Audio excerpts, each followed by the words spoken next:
A última vez que eu fiz um vídeo respondendo perguntas foi em 2016, há 4 anos atrás. Inclusive, no finalzinho do ano, assim, foi em 2016 quando eu abri esse canal. E, inclusive, mês de novembro é o aniversário deste canal. Então, 4 anos de Adodi, mas não vou fazer vídeo especial sobre isso, vou esperar os 5 anos. Então, hoje é a Adodi Responde número 1, porque eu não vou dar, né, meio que dar continuidade àqueles outros vídeos de 2016. Então vamos recomeçar essa coisa de responder perguntas. Hoje é o Adodi Responde número 1, vou criar uma playlist só para isso. Vou responder perguntas aqui que vocês me enviaram e aí, se você não tá por dentro disso aqui, eu fiz um post aqui na comunidade do YouTube, coloquei um stories no meu Instagram, fiz um post no meu Instagram e no meu Twitter também. Então fique atento nas minhas redes sociais para o próximo Adodi Responde, depois desse, para você fazer sua pergunta caso você não tenha feito. Vai me seguir nas redes sociais, Eu sou o Adodi, vai lá me seguir, tá aparecendo aqui na tela as minhas redes. E bora pro vídeo logo, bora conversar logo para não ter enrolação.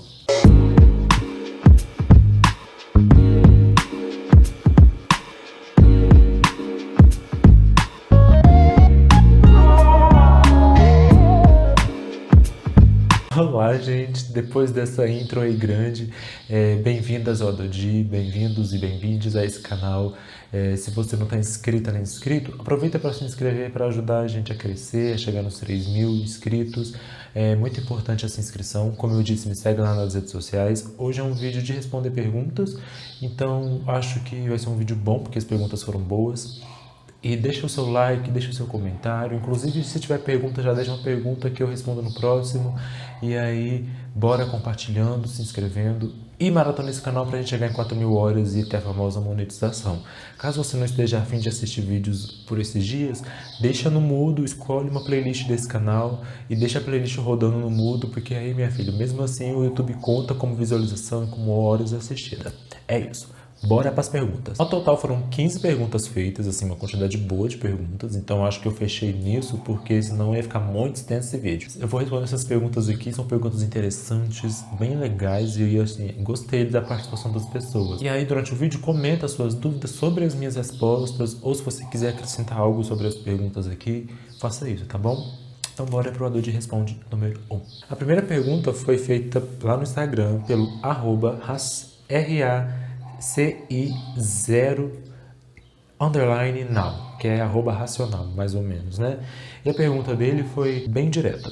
Como foi teu processo de reconhecimento enquanto uma pessoa negra e consciência racial? Bem, respondendo essa pergunta do @racional, meu processo de reconhecimento enquanto uma pessoa negra, estou olhando para cá porque tem um caderno, tá? E aqui que eu faço minhas anotações. Meu reconhecimento enquanto pessoa negra foi bem complexo. Não complexo no sentido de... Enfim, o que eu quero dizer? Eu sempre tive consciência, eu já disse isso aqui em outros momentos no canal, sempre tive consciência de não ser uma pessoa branca. Isso sempre foi muito evidente para mim, porque eu fui socializado durante a minha vida inteira como uma pessoa racializada, mas eu não sabia o que era ser negro, não entendia as discussões de racismo, até porque isso não era discutido na escola, então eu não sabia me definir, Eu me definia como moreno. Quando eu conheci a palavra pardo, eu passei a me declarar pardo, mas nunca uma consciência racial aprofundada, porque isso não existia na minha casa, não existia na minha escola, enfim. E aí, com o passar do tempo, quando as coisas vão... quando eu vou tendo mais acesso às discussões, tanto na internet, quanto na academia, quanto com os movimentos negros. E aí, quando eu entendo que ser negro tem a ver com leitura social, e aí minha consciência vem com tudo, assim. Isso acontece com os 18, 19 anos, que é quando eu entendo de vez o que é ser negro.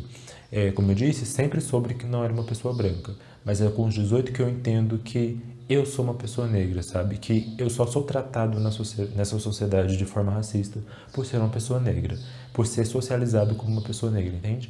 E aí nessa idade que eu percebo isso. E aí nesse momento que a minha consciência racial começa a se aflorar, e aí, minha filha, é isso que eu sou hoje, Aos meus 26 anos, plenamente consciente. Segunda pergunta, uma pergunta que foi feita pelo @Igor Isaías, que foge um pouco da primeira do Racional, que é... A pergunta é a seguinte: gostaria de saber sua opinião referente a Xuca. Eu já fiz um vídeo sobre isso, então assim, se você não assistiu, tá lá nas cards, vai assistir. Mas eu vou responder essa pergunta. O que eu acho sobre a Xuca? Gente, Ai, como é que eu posso dizer isso? Se você tá afim de experimentar um orifício anal, saiba que de lá não vai sair flores. Porque assim, eu acho que existe muita frescura de alguns ativos em relação a isso. É óbvio, assim, vamos lá, por partes. A higiene tem que ser mantida, você tem que manter sua higiene em dia. Então, se você é passivo, você é versátil, mantenha sua higiene em dia, né, meu amor? Limpe a sua região. Porque eu acho que a Xuca, ela é muito cobrada. Se você não sabe o que é Xuca e está assistindo esse vídeo, Xuca é limpar o ânus para fazer sexo anal. E geralmente a Xuca é feita com o chuveirinho do chuveiro, que a pessoa enfia lá no ânus e aí faz a limpeza da região para na hora do sexo anal não passar o famoso cheque, que seria nada mais nada menos que cagar no pau do boy. Ou da girl, né? Porque tem mulheres que têm pênis. Aí existe essa cobrança sobre a Xuca, de que a pessoa que vai ser passiva precisa fazer a Xuca. E assim, a cobrança sobre a Xuca tem a ver com higiene. Só que a Xuca, ela não é saudável se ela for feita, por exemplo, com um chuveirinho. Então eu acho que o mais importante é você manter a sua saúde, a sua alimentação saudável, o mais saudável possível, e principalmente se higienizar, sabe? Não precisa fazer a Xuca dessa forma violenta. Não faça dessa forma violenta. E se higienize na hora do banho, limpe a região. Antes do ato, limpe a sua região. Existem outras formas mais saudáveis de fazer a Xuca, com aquela bombinha que tem outro nome, mas que serve para higienizar a região anal. Não use chuveirinho, sabe? Deixa a sua região limpa, higienizada, porque é importante se higienizar. Mas eu acho que existe uma cobrança exagerada sobre a Xuca, que, enfim, não é tão necessário assim. A outra pergunta foi do @SérgioHenrique7, que na verdade é SHenrique7, que inclusive é dono do canal Chatices à Parte. Você vai lá depois conhecer. Chatices à Parte. Ele fez a pergunta: qual a sua perspectiva inicial dos vereadores eleitos em Goiânia? Top ou flop? Muito flopado. Eu fui ver a cara que a Câmara de Vereadores de Goiânia está ganhando com essas eleições. E assim, gente, Goiânia é uma cidade que cada vez mais se prova de direita, né?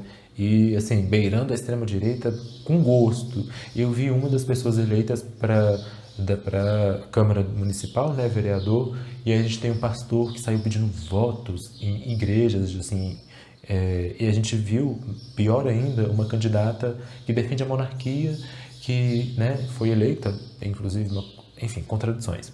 Defende a monarquia, mas está aí usando a democracia para se eleger. Mas uma candidata que defende a monarquia e que se diz cristã radical e que vai levar esse valor para todos os cantos em que ela for. E aí quando você percebe essa Câmara Municipal e o corpo dessa Câmara Municipal de Goiânia muito flopada nesse sentido, respondendo a pergunta, né? Top ou flop? Flop. Muito conservadora. Acho que teremos problemas. A outra pergunta também do Sérgio, ele pergunta se... Não é nenhuma pergunta, na verdade ele pede para eu indicar uma galera progressista para assistir, para ler e etc. Vou indicar pessoas que eu estou consumindo para não ficar pagando de culta que indica pessoas que nem lê. Eu vou indicar o Ale Santos, que tem um podcast chamado Infiltrados na Cast, que é maravilhoso, e ele tem um livro chamado Rastros de Resistência. Ele é um cara incrível, que tem contado muito sobre a história do Brasil e trazendo à tona o protagonismo negro. Eu acho sensacional. E vou indicar uma pessoa que eu tenho indicado muito, que é a Asa Nigeri, que ela é formada em filosofia africana, tem trazido toda uma discussão importantíssima sobre a importância de trazer à tona as narrativas negras, as filosofias negras e africanas, para entender as pessoas negras e ouvir, né, trazer as pessoas negras para o protagonismo nessas discussões, para a gente ter e enxergar outras narrativas fora daquelas que a gente conhece e que geralmente a gente não tem acesso na academia, sabe? Então vai conhecer a Asa Nigeri e Ale Santos. Próxima pergunta foi feita pela Eva Santo, @EvaSanto. Inclusive fiz um vídeo com ela, vai seguir ela no Instagram, a gente falou sobre colorismo. E ela me fez uma pergunta mais ou menos nesse sentido, que é: como nós negros de pele clara devemos agir para não reproduzir racismo? Acho que isso é muito sobre consciência, Eva. Pessoas negras de pele clara não podem virar as costas para a discussão de colorismo, sabe? Discutir colorismo não é discutir quem é negro ou não. Então, nós, pessoas negras de pele clara, a gente deve estar atento, deve estar vigilante, porque a gente reproduz sim racismo contra pessoas de pele escura e a gente precisa se observar para não reproduzir isso, porque somos todos negros, mas isso não quer dizer que a gente tenha que ah, sou negro mesmo, não vou dar atenção para isso. Muito pelo contrário, é estar atento, é estar vigilante para que a gente não reproduza violência contra os nossos próximos, né? E se atentar para a discussão de colorismo, sabe? Não fugir dessa discussão. Acho importante isso. Não sei se eu respondi a sua pergunta. A próxima pergunta foi feita pelo WC Almeida, né? Pensando no dia 20 de novembro, que é o Dia da Consciência Negra. Qual é o certo? Negro ou preto? Bem, se você está vendo esse vídeo, né? Se você chegou nesse canal agora, eu peço para vocês, pessoas todas que estiverem assistindo, já tem um vídeo sobre isso aqui. Foi lançado na época do BBB, que o Babu Santana causou aquela discussão toda por causa disso, se tem o certo, né, se é negro ou preto. Mas para responder rapidamente, eu diria que não existe um certo e um errado. Existem várias perspectivas de pessoas negras, cada pessoa negra vai entender isso de uma forma diferente. O importante é entender que a palavra negro, ela não é uma palavra necessariamente negativa, depende da forma como ela é usada, assim como a palavra preto. Muita gente usa a palavra preto para ofender, usa a palavra preto de forma racista e usa a palavra negro também, muita gente de forma racista, mas depende do tom que se está usando e tal, né? Mas o movimento negro, durante muito tempo, lutou para fazer a palavra negro ser entendida de forma política e de forma positiva. Então tá certo sim usar a palavra negro. Mas nas dúvidas, use o nome da pessoa. Pessoas negras têm nome e sobrenome. A próxima pergunta foi feita pelo @Paulo Carvalho. Por que raspam os cabelos das crianças pretas? Essa é uma questão complexa, porque tem a ver com racismo, tem a ver com querer apagar os fenótipos dessas crianças, e o cabelo faz parte desse fenótipo, mas não é só isso, né? Quando você pensa, por exemplo, as mães negras dessas crianças pretas, a gente tem que entender que também essas mães ou esses pais podem estar querendo proteger a sua filha ou seu filho de racismo que vão vivenciar no dia a dia, né? Então é uma questão complexa, assim. Tem a ver com racismo, tem a ver com essas mães negras, por exemplo, tentando proteger seus filhos. E se for pais brancos, mães brancas, aí tem muito mais a ver com racismo, né? De pessoa que acha que aquele cabelo ali não sabe como cuidar, e, enfim, aí não quer lidar com aquilo e meio que foge. É uma questão muito complexa, mas tem a ver com racismo, assim, né? Óbvio. Mas é tomar cuidado para não ficar julgando, quando a gente for pensar as mães negras, né, não ficar julgando elas como se elas fossem culpadas por raspar, 100% culpadas por raspar os cabelos dos seus filhos e das suas filhas negros e negras, sabe? Existe muito de racismo nisso. E se você é uma pessoa branca, pai ou mãe de criança negra, por favor, né, se conscientize. A próxima pergunta foi feita pela @APVSZ Ana Paula, que questionou uma coisa bem leve, que é: quais artistas eu conheci esse ano e gostei? Vou falar de duas artistas na verdade. Uma é inglesa e outra é brasileira. A inglesa é a Brie Ronnie, que está aparecendo na tela, que é uma cantora e rapper maravilhosa, e eu conheci ela por causa de uma música chamada All Night. Então vai ouvir se você está vendo esse vídeo, porque é sensacional. A Anime Paixão, que é uma maranhense daqui do Brasil, maravilhosa, cantando músicas incríveis, e eu conheci ela esse ano também. Então digita no YouTube Brianna Way e Anime Paixão, que são duas artistas maravilhosas, gente. E duas pessoas negras que precisam de visibilidade. A outra pergunta também foi feita pela PVS, @PVSZ, e é: como eu me relaciono com meus familiares evangélicos? É uma ótima pergunta, inclusive. Então, eu tenho muitos parentes evangélicos, alguns não tenho contato, outros eu tenho um pouco de contato, e o que eu mais tenho contato é meu irmão, que é evangélico, né? Na minha família é mais dura, esse núcleo duro de família, pai, mãe, irmã, irmão, ele é o único evangélico. E assim, não há problemas em ser evangélico, né? E o ser evangélico em si não há problemas. E minha relação com as pessoas evangélicas da minha família, assim, eu não tenho muitos problemas, assim, na verdade eu não tenho. Porque as pessoas que eu tenho mais contato, por exemplo, alguns tios e tias que são evangélicos, nunca se intrometeram na minha vida, nunca foram LGBTfóbicos comigo, nunca foram violentos ou reproduziram violência comigo, assim. E meu irmão também, nunca tive problemas com ele, ele é uma pessoa muito tranquila com a minha sexualidade, pelo menos é o que ele demonstra. Nunca se intrometeram diretamente na minha vida, mas preciso dizer que assim, indiretamente, de alguma forma se intrometem. Porque aí uma coisa que eu preciso dizer é que quando pessoas votam em políticos que são contra direitos LGBT, essas pessoas evangélicas, mesmo que seja meu irmão ou minha tia, de alguma forma estão interferindo na minha vida, porque votar em uma pessoa que é contra os meus direitos, de alguma forma é votar contra os meus direitos e de alguma forma, indiretamente, é interferir na minha vida e na vida das pessoas que são como eu, sabe?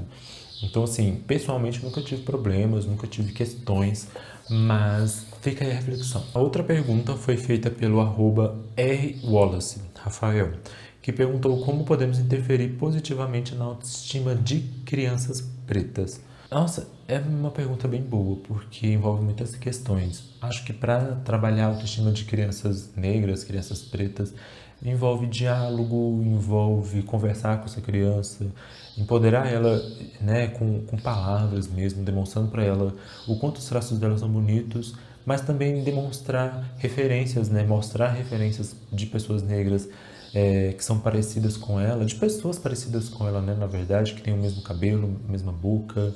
A questão da representatividade aqui é muito importante porque acaba ajudando a construir a autoestima das crianças negras.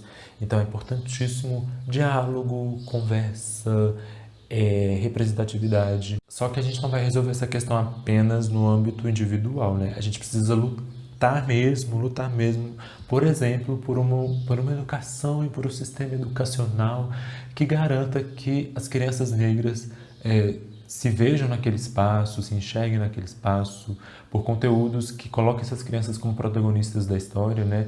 Que o povo negro seja protagonista dessa história.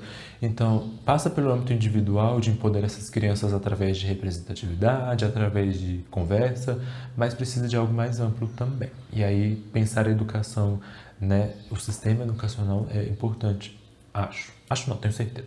Outra pergunta foi feita pela @Sabrina Negras e ela me perguntou: quero saber sua opinião sobre o humor feito por mulheres e homens pretos, negros, como uma via de resistência. Eu acho maravilhoso porque o humor ele tem a capacidade de chegar mais fácil nas pessoas e a ironia é sempre uma ótima ferramenta de provocar as pessoas. Eu acho humor e ironia uma ótima ferramenta, porque às vezes funciona mais que um textão, funciona mais que uma reflexão intelectual.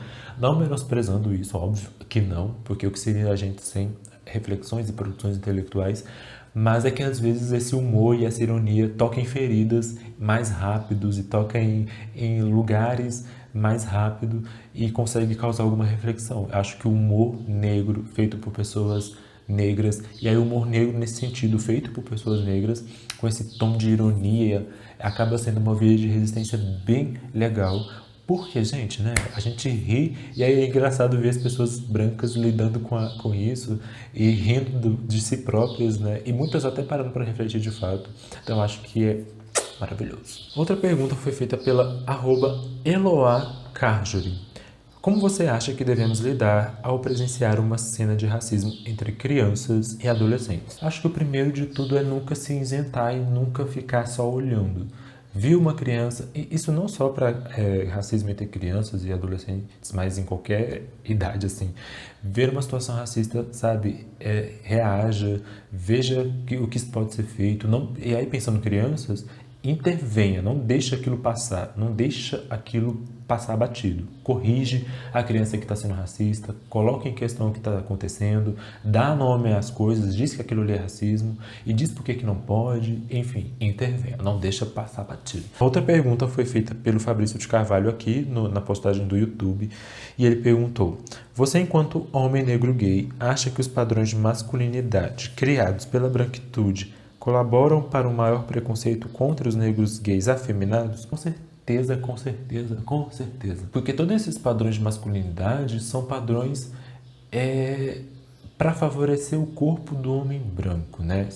Esses padrões de masculinidade são para favorecer principalmente esses homens brancos. E aí, de alguma forma, e homens negros, e aí pensando que esses homens negros em geral acabam tentando se adequar a esses padrões para se tornar mais desejável, enfim.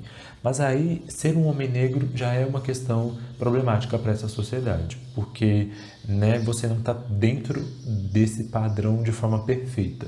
E aí, sendo gay, um homem negro gay é muito mais complicado. E basta observar, por exemplo, que mesmo que um homem negro gay que é negro e é musculoso, se ele for afeminado, ele é considerado uma aberração, porque assim, ele está completamente fora desse padrão de masculinidade exigido. E aí ser um homem negro gay afeminado nessa sociedade é bastante complicado. Então a relação é bem direta. Os padrões de masculinidade criados pela branquitude são para excluir homens negros e principalmente gays negros afeminados, porque a gente está muito longe desse padrão, tipo, muito longe. A outra pergunta também foi do Fabrício e ele perguntou o seguinte: você mora sozinho, inclusive tem uma playlist, duas, sobre suas experiências de donos de casa. Inclusive vai assistir essas playlists, tá, gente? No meio LGBTQIA+, temos muito comum a máxima: tem local? Você acha que morar sozinho tem um impacto na nossa afetividade? Um gay que mora sozinho tem mais possibilidades de encontrar alguém para se relacionar? Vamos aqui por partes, né? Primeira pergunta é: você acha que morar sozinho tem maior impacto na nossa afetividade? Acho que sim, porque a gente tem mais liberdade de ter uma relação, não necessariamente amorosa, mas, por exemplo, sexual. E aí você ter um local para poder se encontrar com alguém, de poder marcar um date, de poder receber em casa o crush, o boy. Então acaba garantindo mais liberdade sexual. Só que a outra pergunta, ela diz assim: um gay que mora só tem mais possibilidade de encontrar alguém para se relacionar? Depende. Se for sexualmente, sim, porque garante mais liberdade sexual. Mas morar sozinho não aumenta, não garante mais possibilidade de encontrar alguém para se relacionar afetivamente, por exemplo, pensando no namoro, né, enfim. Porque isso vai outras coisas, sabe? E, por exemplo, eu sou um menino gay, afeminado, negro, e morar só não muda essa minha realidade, né? Eu tô fora de muitos padrões. Imagine quem é menino negro de pele escura, por exemplo. E esses padrões continuam impactando a minha vida. Então, eu continuo, por exemplo, tendo dificuldades algumas para me relacionar afetivamente. E morar só não muda essa realidade.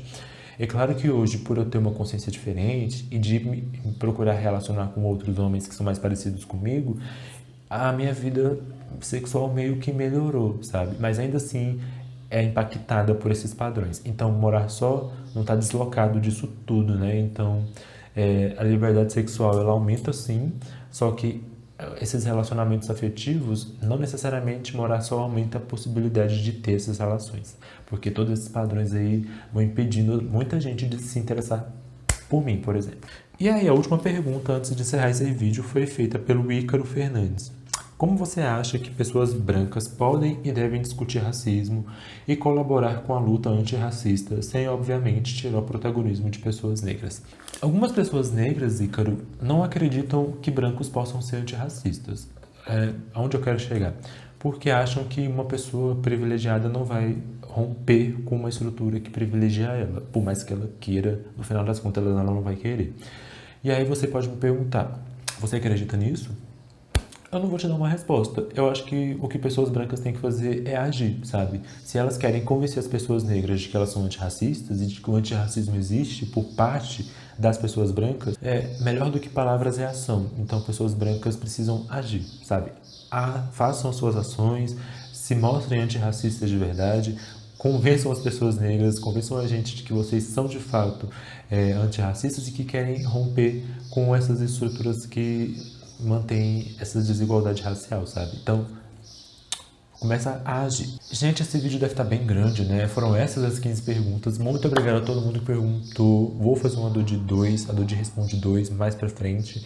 Deixa a sua pergunta se você tem uma pergunta. Deixa a sua complementação de alguma coisa que eu disse aqui, alguma dúvida. Qual pergunta você gostou mais? Se minhas respostas foram condizentes. Espero que esse vídeo tenha sido útil.